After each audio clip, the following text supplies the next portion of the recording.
everyone. At this moment, I would like to conduct our class with the Unit 2 lesson. It's about Excel functions. So when we speak of a function, it is considered to be a predefined formula that performs calculations using specific values in a particular order. So I would like to jump into demonstration now. Let me first recall to you or Let me first have a recall of our previous topic in the first semester, which is about the Excel functions.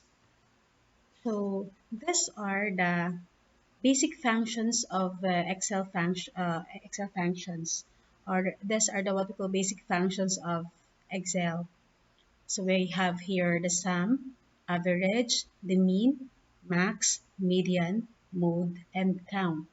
So let me first have a recall of how we are to make use of these functions in our computation using the Microsoft Excel application. So let me start it with the sum function, the very basic function or the commonly used function.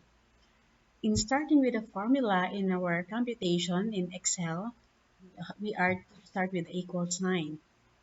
Then we are to highlight or click at the values where we want to get the data for our computation. Okay, so I think in starting with a formula in our computations using Excel, we are to start with equal sign. Then since we will be using a function in our computation, we are to just type the name of the particular function or click it here in the drop down list. Then we are to maybe highlight the range of the values where we want to get the data for our computation. Then after which just close the parentheses, then enter. So this already is the result of the computation through the use of a function. We cannot see here the content or the formula we have used or entered, but you can see it in the formula bar here. And if you want to edit the formula, just go back here in this cell address, then double click to see the content and to do some editing if there is a need. Okay, so let's move on to the average function. So we still be using the same procedure. We start with the equal sign, then we type the name of a function or select it here if it is already available in the drop-down list. Then highlight the range of cells where you want the computation be included. So I want to include the computation. I want to include the whole values here in my computation. So I started it with the C6 cell address and end it with G20. So close the parentheses, then press enter key. So here you are. We have already here the result of our computation. So the average of all values here, or the values contained in the range C6 to G20, is 84.51. Let's move on to the mean function. So if you can recall, the mean function is the minimum value or the minimum value in a range of cell. So we're just do the same thing, type the name of the function, then open parentheses, then highlight the range where you want to get the minimum value, then close it if it's done. Just press enter. So here, the minimum value is 60. Okay, so you don't have to look all of the values here to identify the minimum value. So we simply have to make use of the function for us to be able to identify the minimum value in the range. Let's move on to the max function. So same procedure, we are to just start with the equal sign, then type the name of the function, then highlight the selection. So suppose I just want to get the maximum value from this range. I will not include the rest of the values at the bottom part of the screen or of the worksheet. Then I'll just close it, enter. So the maximum value in that range is 94. Okay, so although you can see here 95 in this part, only that it's not part of the selection. Okay, so we only included the cells from C6 up to G14, and the 95 is not part of the range. That's why although 95 is the maximum value or the highest value, it's still not the answer to the problem, okay, computed by the application. So it's 94. Next, let's move on to the median function. So start with the equal sign, name of the function, that is median, then specify the range. So when we say median, it's the center values, or what we mean is the of the selections, the application identifies the values at the center. Okay, so let's try to check what's the answer. So it's 87. The median value here is 87. Why? So again, the Excel will first arrange the value. So we have here 78 followed by 85, then 87, then 89, then we have 94. So actually 5 values in the selection, and with that, the Excel can easily identify which is the median value because it's in the center of the group of values. So we just have to either arrange it in ascending or descending order, then identify the middle value. Okay, so that's how the Excel works when we use the median value in our computation. Okay, so what if there are only four in the selection or in the range? How will Excel identify the median value? So that's easy. Okay, so Excel, let's see what's the median value if we only have four values in the range. So same procedure. Then let's highlight. What do you think is the median value? Let's see. So the median value here is 86.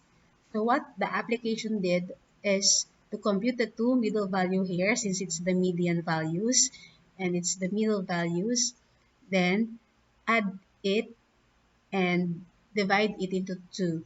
That's what makes it 86.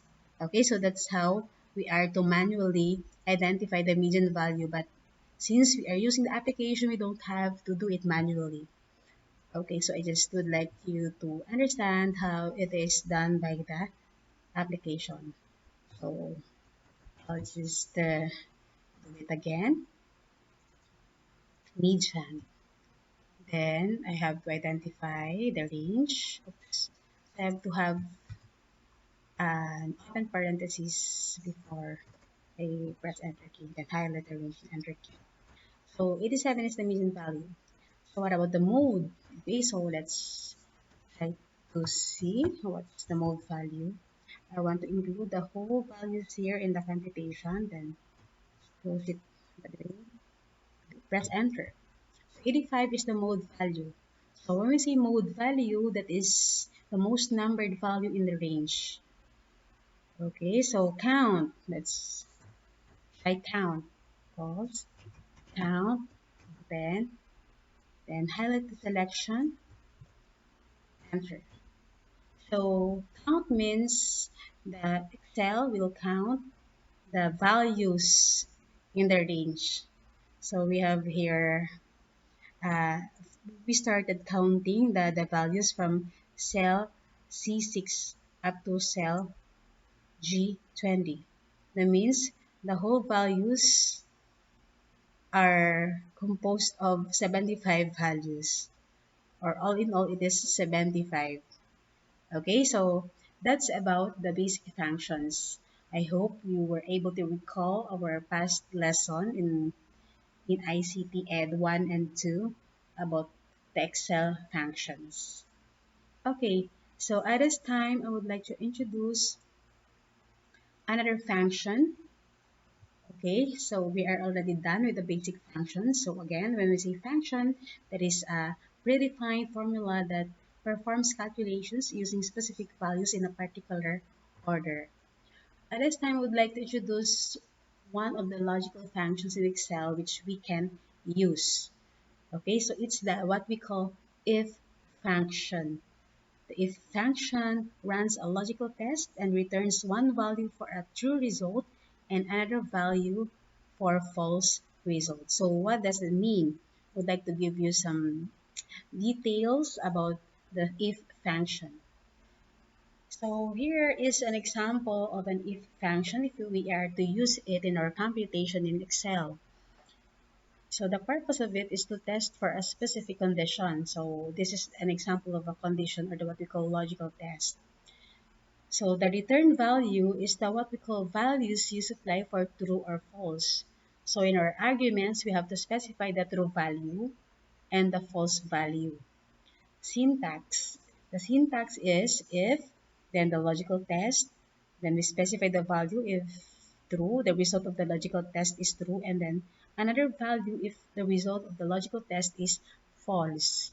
So as to the arguments, when we see logical test, there is a value or logical expression that can be evaluated as true or false. Value if true, if the value is true, the value to return when logical test evaluates to true.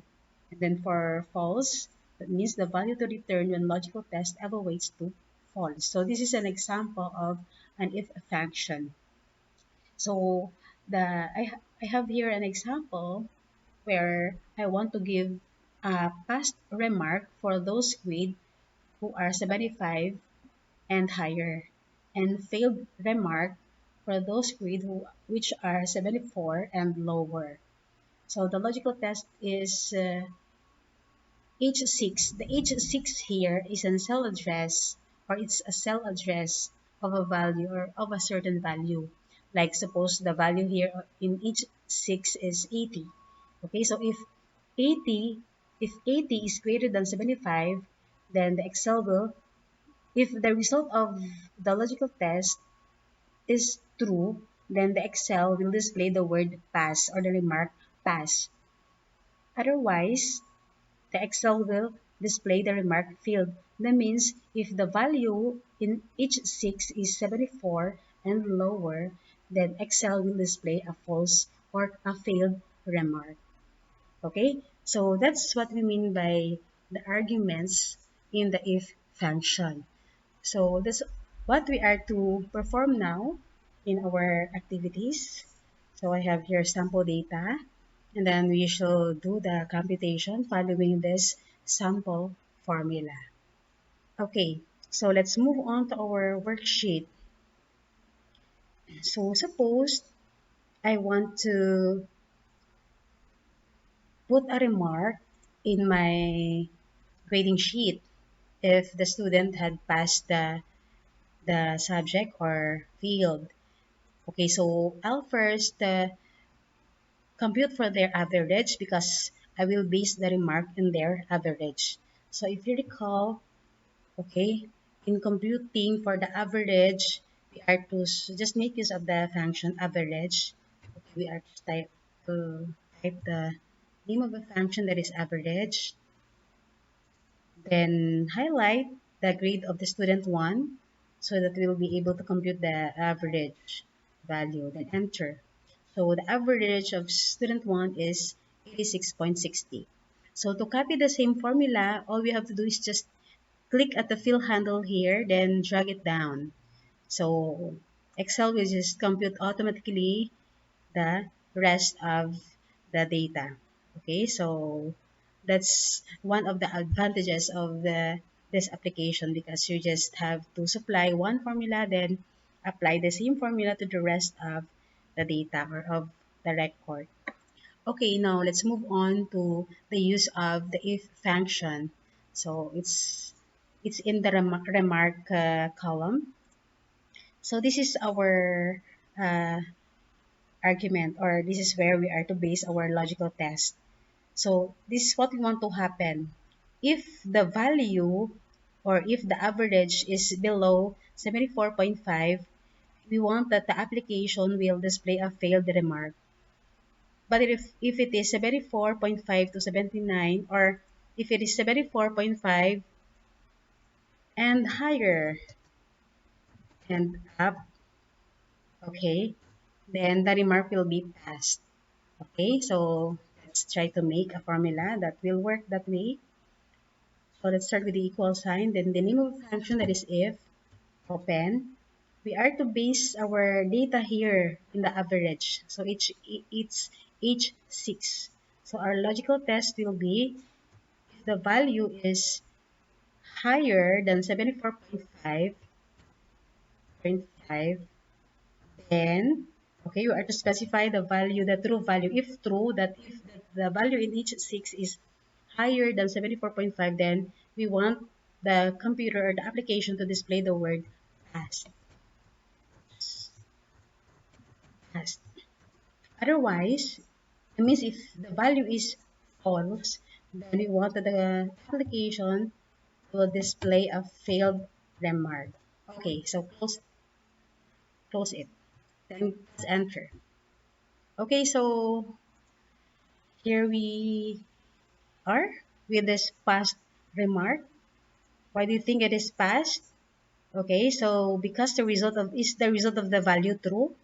Is it true that 86.60 greater than 74.5? Okay, if yes, then it's past. Okay, because Excel, okay, will choose the first value or the value you specified for true value or true result. So all we have to do to compute the rest of the records, we want also to apply the same formula to the rest of the records. We just have to click at the fill handle here, then drag it down. Okay, so this is what we mean by if function. We allow the Microsoft Excel to make a decision by using this function, okay, with the given argument. So that's it.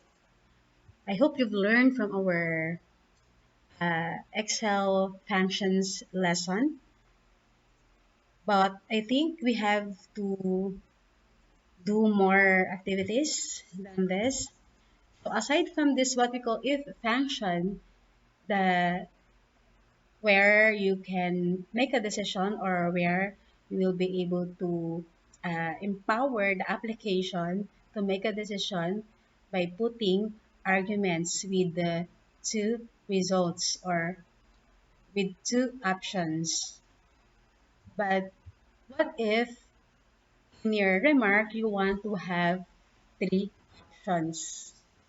Okay, so suppose in student in a student grade, we want to put a remark of good, average, better, best. So how many options do we have? We have four. Okay, so this time we shall be using this what we call nested if function, where you will be specifying four arguments. Okay, that means we are to put an inner argument, okay, to enable the application to make a decision with four results. Okay, so let's move on to our activity. So how do we go about with that nested if function? So suppose this is our data, okay? So five we have five level to be specified on the student's performance. Okay, so we are to name our data with the or report with academic level. We are to specify the level of the academic performance of our students, suppose. Okay, so here are the average. Then we are to automate the level remark or the description of each level, which are or if it is 74.5 and below, and if it is 74.5 to 79.4, satisfactory. If it is 79.5 to 84.4, that it's good.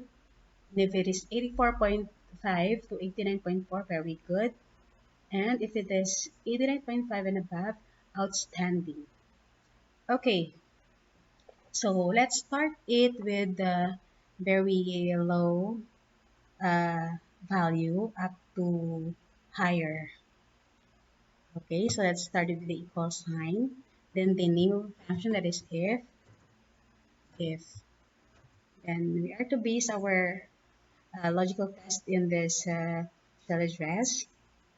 If the value is less than 74.5, then poor.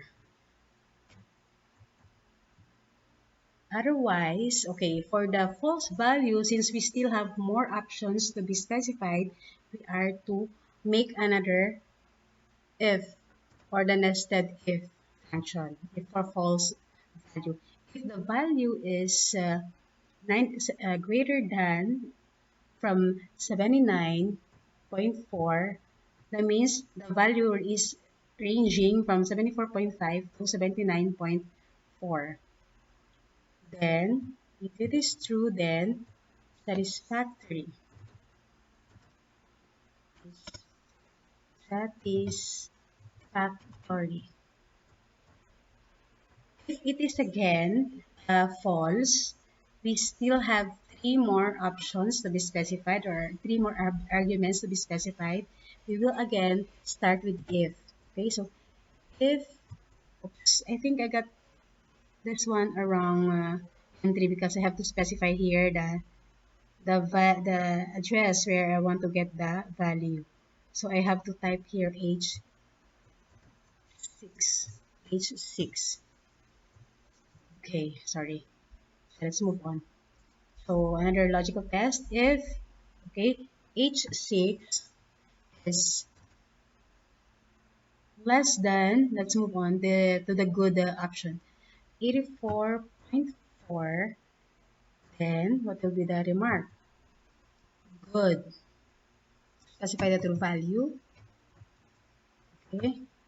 Okay. So since we only have uh, two more options, okay, we just, this I think will be our last nested if, or our last argument to be specified, our last set of if statement.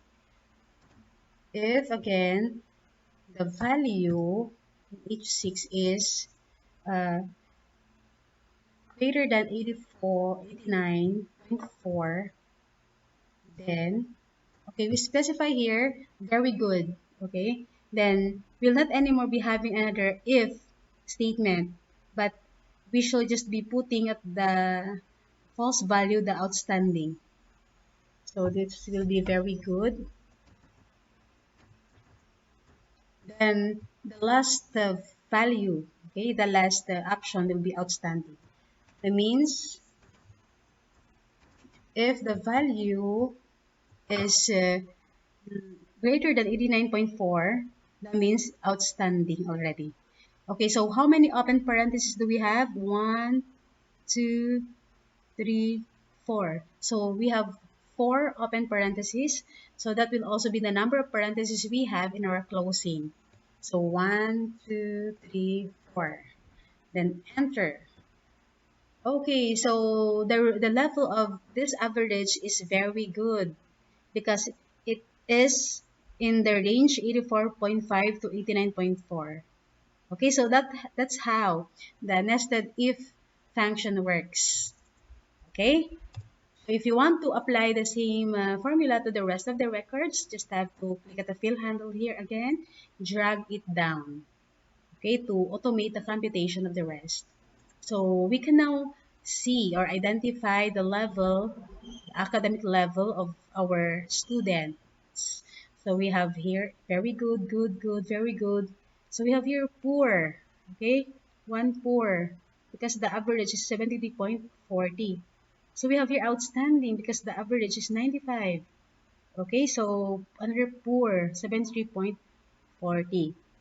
So this way, it will be easy for us to identify or make an interpretation of our students' grade, or try to put some remark or description so that will be can easily help them, okay, in their academic journey, okay, and try to help them improve their academic performance.